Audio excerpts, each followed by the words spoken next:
Did you find out your significant other was cheating on you? I called off my engagement after seeing the messages.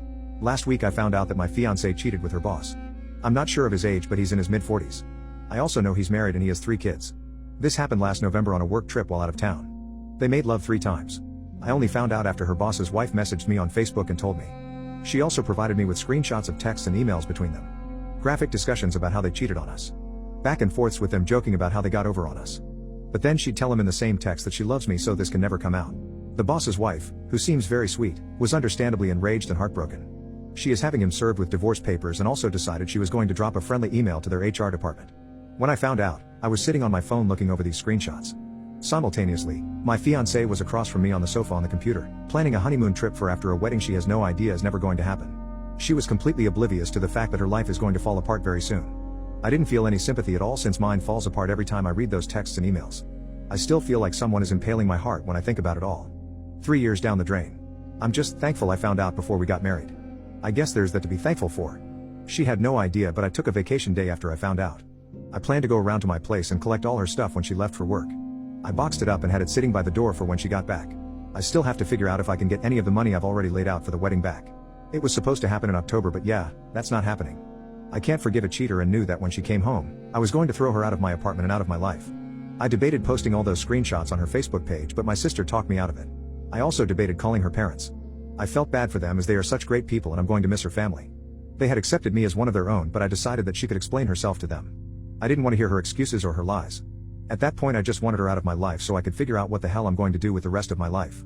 Today at 8 in the morning, my phone started going nuts with calls from her with voicemails after each call.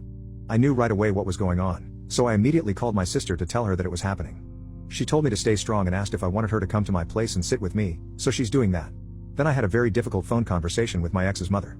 It was difficult because this woman has done nothing to deserve the pain I could hear in her voice. Her whole family had been nothing but accepting of me since day one. As calmly as I could, I explained the situation to her mother and told her that I can't find it in myself to forgive this and that I'm going to be asking her to move out.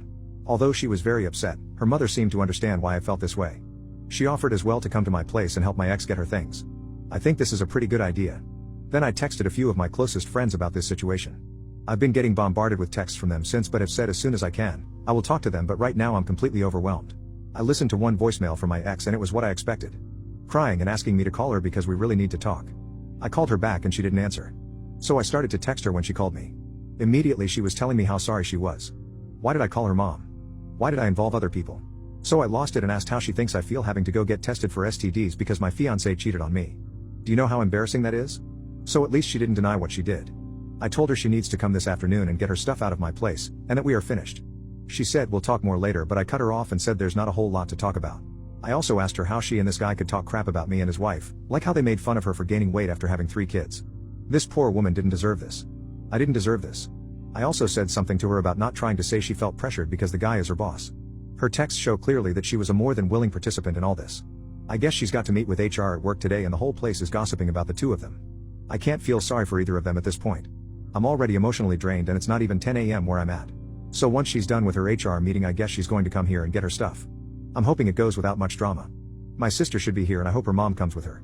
My landlord also says she'll be around and she's also going to have my locks changed, hopefully either this afternoon or tomorrow.